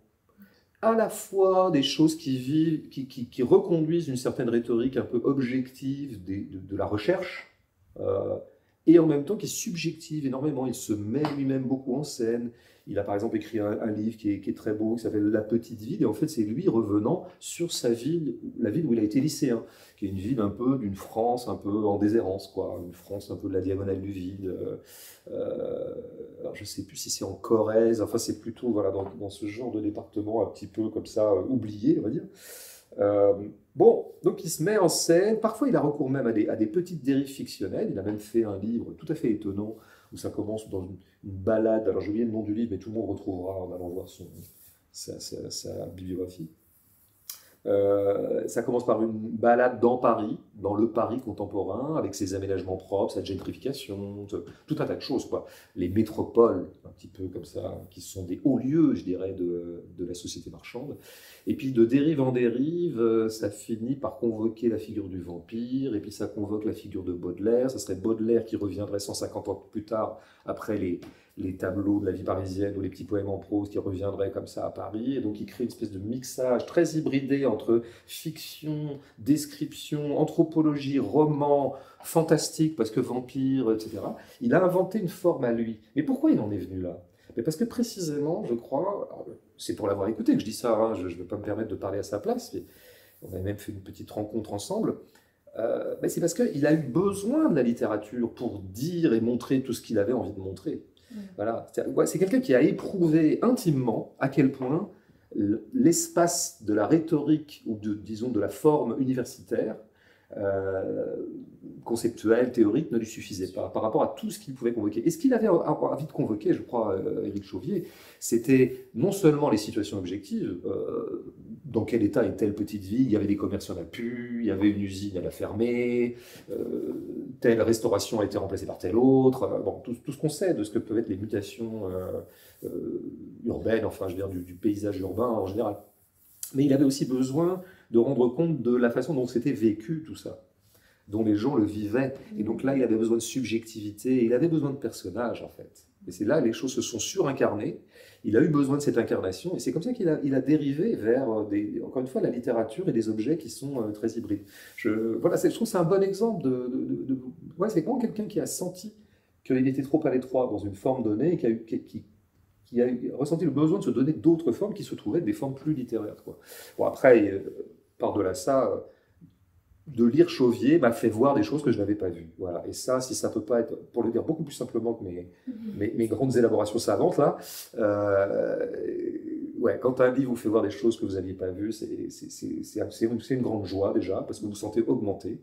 Et puis parfois, c'est un réel que vous pensiez avoir bien vu et regardé, un truc que vous connaissez, sauf que lui le prend comme ça.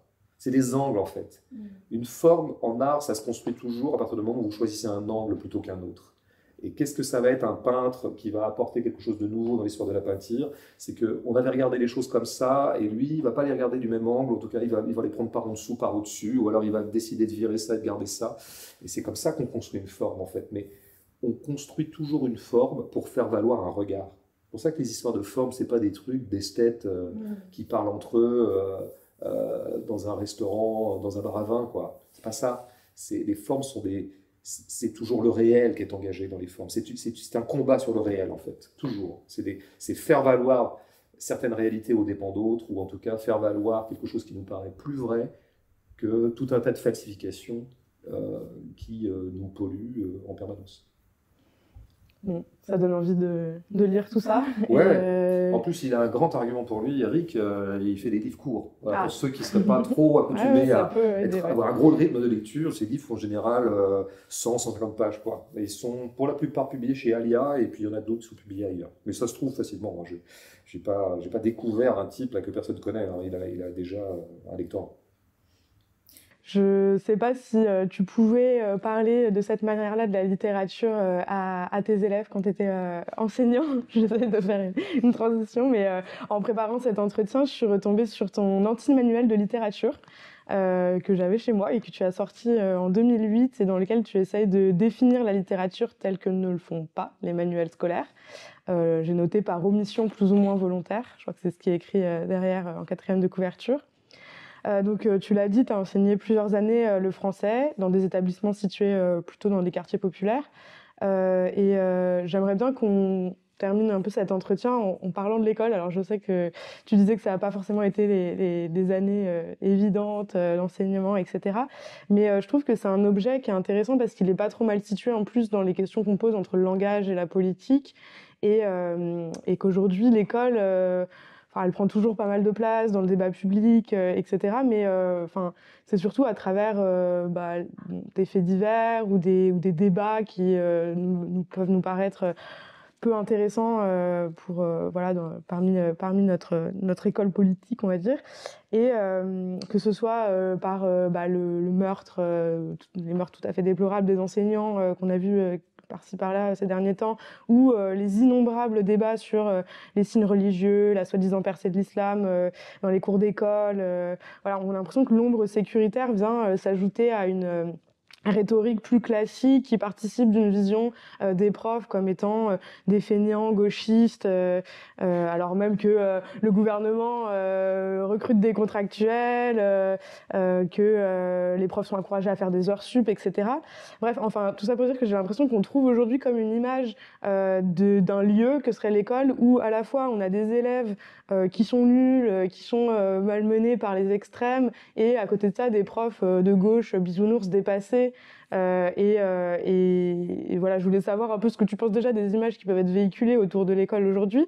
Mais en dehors de ces images, je trouve qu'on a aussi l'impression, et là un peu plus sérieuse, que l'école dépossède en fait les profs et les élèves aussi de leur capacité d'action, d'expression, voire de réflexion. Et je voulais aussi savoir, en dehors des images véhiculées, toi, ce que tu peux nous dire de ta pensée sur le système éducatif actuel et ses effets éventuellement sur les élèves et sur les profs que tu as été. Oui, tu as raison. Bon, alors sur les profs eux-mêmes, tels qu'ils sont parfois perçus, plus ou moins honnêtement, en tout cas tels qu'ils sont parfois nommés, alors tu disais, ils sont vus comme une bande de gauchistes feignants. Alors moi, je dirais qu'hélas, ils sont ni l'un ni l'autre. Hélas, ils sont pas feignants. Ils bossent. Ils essaient vraiment de donner de leur temps. J'ai presque tendance à le déplorer. J'aimerais beaucoup qu'ils fassent une grève du zèle. Et ça serait mérité. Enfin, ça serait, le système leur est mérité. Et ce qu'on leur impose appellerait une grève du zèle de grandes conséquences. Or, on s'aperçoit, et j'en viens au deuxième point, que malgré ce qu'il aurait fait, la violence qu'il aurait faite, ils ne se sont pas constitués comme force politique conséquente. Et ils ne sont même pas une force politique sur laquelle on peut compter dans des combats qui ne concernent pas directement l'éducation nationale. On ne peut pas dire que les profs aient massivement rejoint le mouvement de réforme, contre la réforme des retraites. Et ça se vérifierait sur d'autres points de fixation politiques ou sociaux de ces dernières années. Donc, moi, je crois qu'ils ne sont pas du tout feignants. Et ils ne sont pas du tout gauchistes. D'ailleurs, un certain nombre d'études le montrent sur le vote des profs, etc. Il y a donc une droitisation de la classe enseignante depuis quelques décennies. J'avais déjà, moi, constaté ça de visu, je dirais, quand j'étais prof, c'est-à-dire entre les années 95 et 2005. J'avais déjà constaté que non seulement je voyais que les enseignants étaient de moins en moins à gauche, alors qu'il y a eu un moment, effectivement, dans les années 50, 60, 70, c'était quand même un bastion socialiste et communiste. Pas forcément avant, mais en tout cas à ce moment-là. Mais c'était un petit peu au diapason. C'est une image qui reste un peu dans l'imaginaire collectif. Comme souvent, notamment les gens de droite, ils ont vraiment un problème avec le réel. Et souvent, ils ont vraiment du mal à remettre à jour leur diagnostic sur le réel. Hein. Je veux dire, c'est comme un type qui a fait contrôler sa bagnole en 1974. Ça serait bien qu'il refasse un contrôle maintenant, quoi, pour vraiment donner un vrai diagnostic sur l'état de sa bagnole, quoi. Et donc, on a l'impression qu'ils sont restés un peu sur des diagnostics qu'ils ont faits quand ils avaient 15 ans, quoi. Quand j'écoute Pascal Praud, c'est un petit peu l'effet que ça me fait. Et c'est normal, il n'a pas beaucoup de contact avec le réel depuis bien longtemps maintenant. Donc, il est resté un peu sur les premières analyses. Et donc, il est resté sur 75, sur la classe enseignante, où là, effectivement, beaucoup de profs étaient de gauche. Je viens d'ailleurs de ce milieu-là, je viens d'un milieu de profs de gauche. Donc je sais très bien de quoi je parle. Et moi, comme enseignant, je n'ai pas retrouvé les mêmes. Quand j'ai été moi-même enseignant, je n'ai pas retrouvé les gens que j'avais à la maison quand j'étais petit ou adolescent, donc qui étaient tous de gauche et profs, enfin, pour la plupart.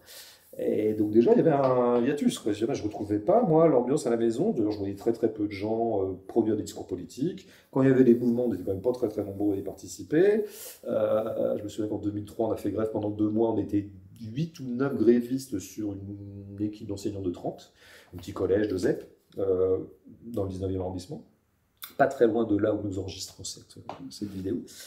Voilà, donc ça c'est la première chose. Donc moi j'en viens à 2 choses et ça me permettra d'aller au cœur de ta question. J'en suis arrivé d'abord par des observations empiriques, ensuite par un certain recul réflexif, à me dire que le fait que les profs se droitisent n'était pas une circonstance contingente, anecdotique et superficielle, mais que la structure même scolaire produisait des profs de droite. Voilà. Et je redirai ici ce que j'ai déjà dit à 2 ou 3 reprises, sans que ça ait véritablement fait crier qui que ce soit, à ma grande déception. Je pense que le métier d'enseignant, en tout cas la structure scolaire, est une très performante fabrique de profs racistes. Je l'ai vu, je l'ai observé, je l'ai entendu, et je n'ai cessé de le constater depuis. Donc là, quand même, ça devient un sujet un petit peu douloureux, quand même. Ça devient un sujet moins drôle, en fait, parce qu'il engage plein de gens. Il y a beaucoup d'élèves, il y a beaucoup de profs. Donc c'est plein de gens malheureux tous les jours. Et donc il faudrait, effectivement, par rapport à ce que tu disais, la chose scolaire est toujours saisie médiatiquement sur le mode du fait divers et de l'exception, même si ces exceptions peuvent avoir quelque chose à voir avec la structure, mais c'est quand même des exceptions. Un prof décapité ou assassiné, fort heureusement, c'est assez rare. On est quand même encore du domaine de l'exception. Et évidemment, la mise en avant de l'exception, mais comme souvent d'ailleurs dans le narratif qui est proposé par la sphère médiatique, prend le pas sur les analyses structurelles. C'est-à-dire que moi, ce qui m'intéresse dans l'école, c'est admettons qu'il n'y ait aucun prof assassiné, admettons qu'il n'y ait aucun prof violenté, jamais. Admettons que... et admettons même, par exemple, que les élèves y réussissent beaucoup plus massivement. Tiens. Admettons qu'ils sachent tous lire en 6e, que tout ça. En fait, ça marche, quoi. Mais on ne serait pas beaucoup plus avancé. Parce qu'à ce moment-là, apparaîtrait à nous le fait structurel de l'école, qui est une institution de contrôle, de discipline des corps, et une institution où les gens ne sont pas heureux.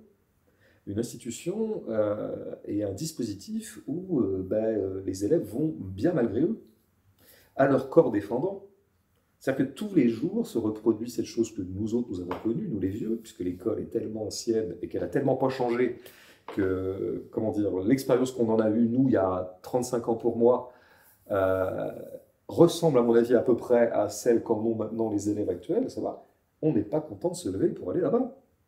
On prend le bus, le tramway, le RER, dans la nuit, en janvier, pour aller suivre un cours de maths qui va nous ennuyer, et un cours de français qui va nous ennuyer, et un cours d'histoire qui va nous ennuyer. Moi, c'est ça qui m'intéresse fondamentalement. C'est quand même tout à fait exceptionnel qu'on impose ce régime à des jeunes corps qui pourraient faire autre chose de leur vie, quoi, et de leur jeunesse, de leur santé. Moi, c'est ce que j'ai ressenti comme élève. Je m'y suis beaucoup ennuyé, ce qui paraît toujours paradoxal puisque je suis devenu enseignant, mais ce n'est pas du tout un paradoxe. Donc moi, c'est plutôt ça qui m'intéresse, c'est le cœur des choses, quoi. Pourquoi, par ailleurs, en deuxième main, je dirais, on est censé y apprendre des choses, et je pense qu'à l'école, on n'apprend pas grand-chose.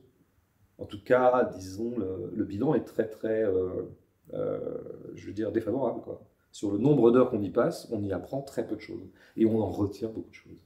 Et on aura, comment dire, contracté un intérêt intense pour quelque chose très rarement. Il est assez rare que des gens vous disent « Oui, moi j'étais à l'école, donc là j'ai 32 ans, j'étais à l'école il y a 15 ans. » Et c'est vraiment à l'école que je me suis rendu compte que Flaubert, c'était génial. Et depuis, je suis flaubertien, quoi. Il est assez rare que des gens vous disent des choses comme ça. Que c'est vraiment à l'école, en histoire, que vraiment, j'ai contracté une passion énorme pour le Moyen-Âge. Et je suis devenu médiéviste, quoi. Ou alors, bon, maintenant je suis charcutier, mais dès que j'ai du temps, je vais faire des fouilles sur les sites médiévaux, quoi. C'est pas comme ça. C'est très rare qu'on ait contracté des passions à l'école. Donc en fait, moi c'est ça qui ça paraîtra des sujets tout à fait anecdotiques pour tous ces gens qui vont être plutôt centrés sur l'abaya et autres trucs comme ça. Mais moi, c'est ça qui m'importe en fait. C'est comment se fait-il que ce lieu de savoir produise plutôt de l'inintérêt et que ce lieu de possible ébullition produise de l'ennui. Bon, je passe après sur une analyse plus strictement sociale et marxiste de l'école, comme reproduction des inégalités, comme grand centre de tri qui permet de corroborer l'existant et non pas du tout de le déplacer, comme ont longtemps cru les profs de gauche. Les profs de gauche pensaient qu'au bout du compte, bon, c'est vrai que la société n'était pas super, mais l'école était comme ça, une espèce de havre, en tout cas de zone autonome, où la distribution des richesses pouvait se rejouer, quoi. Les cartes sociales pouvaient se rebattre, que ça donnait la chance à un prolo, etc. Bon, c'est faux, voilà. C'est faux, et non seulement c'est faux, mais en plus, je pense que l'école a un pouvoir de relégitimation de l'existant, et non pas de déplacement de l'existant. Alors tout ça, ça fait quand même beaucoup de choses qu'on peut, de critiques structurelles, hein, encore une fois, qui tiennent à la définition même de l'école, qui ne tiennent pas à sa déviance, à son déclin, au fait qu'avant c'était chouette, mais maintenant, bon, bah, y a des problèmes, et elle ne fait plus le travail qu'elle faisait avant, ça c'est des choses qu'on entend parfois. Non, elle a toujours fait ce travail de tri, d'ennui, d'ignorance, dès son aube. Donc, toute critique un peu conséquente de l'école devrait, comment dire, mener à, comment dire, un projet de réforme, de révolution totale du dispositif, voire même à son abolition. À moins qu'on s'en foute.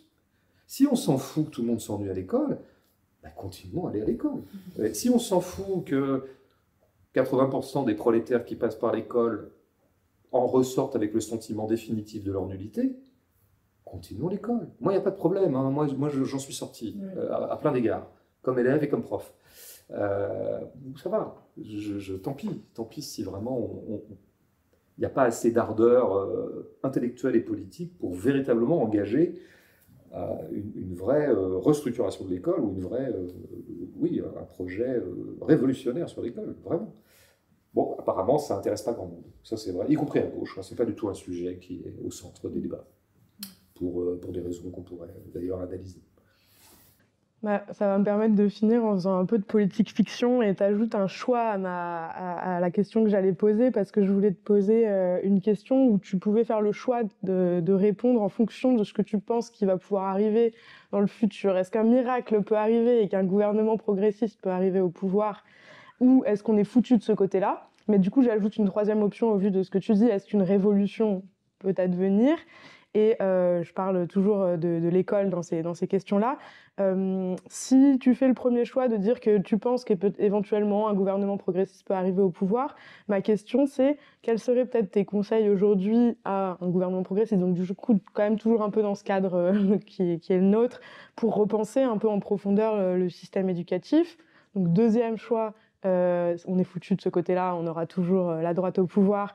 Quels moyens d'action il reste en fait aux profs et aux élèves au sein du système éducatif actuel pour essayer de rendre quand même, malgré tout, la chose un peu plus épanouissante, de retrouver un petit peu d'ébullition dans ce cadre qui est imposé, quoi. Et du coup, troisième option que j'ajoute, révolution. Tu parlais de révolutionner le système éducatif. Si tu penses que voilà, on peut en arriver là, qu'est-ce qu'on mettrait à la place? Alors là, voilà, il y a trois choix. Très bien, soyons joueurs. Au moins, ça aura au moins existé dans notre verbe, à défaut d'exister dans la vie. Voilà. Ça sert à ça d'imaginer. Dans l'existant, est-ce qu'il y a des choses qui sont possibles aux enseignants? Et aux élèves, parce qu'on ne sait jamais qu'ils puissent être aussi un peu acteurs d'un changement. Moi, je crois que fondamentalement pas, et ça, c'est le poids de la structure. C'est-à-dire que vous avez parfois des enseignants qui sont extrêmement bien intentionnés, gauchisants, qui n'ont vraiment pas envie de céder à ce dispositif-là et qui ont envie de le subvertir de l'intérieur et d'organiser leurs cours différemment. Très très vite, la structure reprend ses droits et il y a une fatigue qui les prend, il y a aussi le fait qu'ils ne sont pas soutenus, parfois même incriminés, parfois même emmerdés, parce que précisément ils ont voulu faire les choses différemment, et donc il n'y a pas grand-chose de possible. Là récemment, j'ai une de mes meilleures amies, une amie très, très chère, qui est prof de philo, et qui a tout changé là, cette année. Voilà, donc en terminale, par définition, prof de philo. Et elle a proposé à ses élèves un dispositif, à savoir ils se mettent en rond. Il n'y a plus du tout le prof d'un côté, les élèves de l'autre, ça c'est une première chose. Et la deuxième chose, c'est que du coup, alors à base de textes qu'elle a d'abord distribués quand même, et de textes qu'ils écrivent eux-mêmes sur des sujets qu'elle a plus ou moins impulsés, et qu'il y a quand même un moment, une petite impulsion de l'enseignante qu'elle est, mais ils se mettent autour, elle se met au même titre que les autres dans le même cercle, enfin, ou un carré, je sais pas, et alors, ça discute. Le cours ne va être que de discussion, en tout cas l'heure de philo ne va être que de discussion. Et elle-même sera, au même titre que les autres, sommée de lever la main pour pouvoir prendre la parole. Donc elle est complètement à égalité.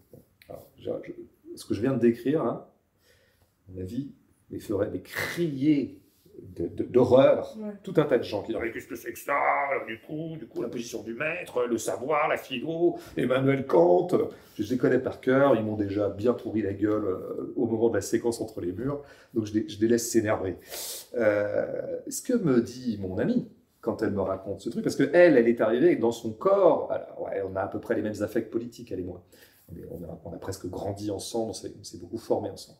C'est quelqu'un qui a publié par ailleurs des romans, je pourrais vous donner son nom si ça vous intéresse. Mais indépendamment de ça, elle a ressenti peut-être de façon plus aiguë que moi je ne l'avais ressenti quand j'étais prof, une gêne à faire un cours comme tout le monde en fait. Il y a quelque chose qu'elle n'est pas. Et comme elle est très lucide, et elle a une grande acuité à la situation, parce que je pense qu'il faut vraiment s'aveugler pour tolérer cette situation. Quand vous êtes vraiment, hélas, lucide, les plus lucides sont souvent les plus malheureux dans ce monde, en tout cas les plus douloureux, ceux qui souffrent.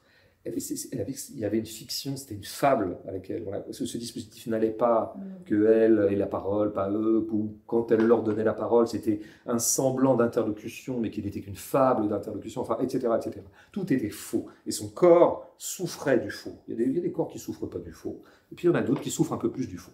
C'est comme ça. Je ne sais pas d'où ça vient, mais c'est comme ça. Et donc, c'est parce qu'elle a ressenti ça, c'est pas parce qu'elle avait des grandes théories pédagogiques. Par ailleurs, elle n'est pas complètement innocente théoriquement, loin de là, mais c'est passé par le corps. Donc c'est pour ça qu'elle s'est dit, je vais faire autrement parce que c'est pas possible. Et donc elle, depuis le début de l'année, premier bilan qui intéressera personne, surtout pas les gens qui assignent à l'école une espèce de fonction comme ça, mystique républicaine, et aux profs, une espèce de position comme ça, d'édification des masses. Le premier bilan qu'elle fait, c'est qu'elle est heureuse. Elle est contente d'y aller. Voilà, pour la première fois réelle dans sa vie d'enseignante, qui date quand même maintenant un certain nombre d'années, parce qu'elle a à peu près le même âge que moi, elle est heureuse d'aller. Par ailleurs, elle constate que les élèves aussi, que les élèves en demandent, que les élèves qu'elle avait, qui étaient un tout petit peu comme ça, soupirants, un peu alanguis, un peu avachis, encore l'an passé, dans les cours qu'elle donnait de façon finalement assez classique, ne sont plus comme ça. Ils sont beaucoup plus, ils sont réveillés, ils sont animés, quoi. Encore une fois, nos amis républicains, c'est-à-dire nos amis de l'ordre, vont crier en disant, bah oui, d'accord, mais évidemment, ils sont contents, mais ils foutent rien. Oui, bien sûr, ils sont contents, les élèves sont contents, rien foutre. Non, mais je pense qu'ils ne sont pas contents comme ça. Ils sont contents parce qu'ils sont réveillés, ils sont animés, quoi. Bon, donc voilà. Alors je propose à tous les profs de philo, qui ne sont pas toujours les plus progressistes d'ailleurs, mais de faire ça. Et puis peut-être aux profs de français. Alors après, on verra à la fin de l'année. Si on va laisser faire, à mon ami, ça, jusqu'au bout, parce qu'on est quand même dans une classe à bac, la philo, il y a un petit coef quand même, peut-être que les parents d'élèves vont se réveiller à un moment et vont dire, ouais, enfin bon, qu'est-ce qui va se passer évidemment que ça va coincer. Je la vois dans pas longtemps, je vais lui demander, je vais faire un bilan. On verra bien. Je pense qu'à la fin, il va bien falloir qu'elle renormalise ses cours. Mais voilà ce qu'on pourrait faire. Après, deuxième volet, je serai beaucoup plus rapide, en admettant que la gauche prenne le pouvoir, donc une gauche, une vraie gauche, voilà, un petit peu, avec une vraie robustesse de gauche prenne le pouvoir. Qu'est-ce que je préconiserais pour l'école ? D'abord, petit A, je suis sûr qu'il ne se passera rien du côté de l'école. Si jamais, bon, mettons que les insoumis prennent le pouvoir, Mélenchon ou quelqu'un d'autre, enfin, ce genre de mouvement-là. Mais ils ne feront pas grand-chose de très révolutionnaire sur l'école, hein, parce qu'ils n'en ont absolument pas l'intention. Et que dans le beau programme qui était celui qui s'appelait de l'Union populaire en 2022, qui était vraiment un programme d'une grande, grande densité intellectuelle, hein, j'étais tout à fait fan de ce programme, à plein d'égards,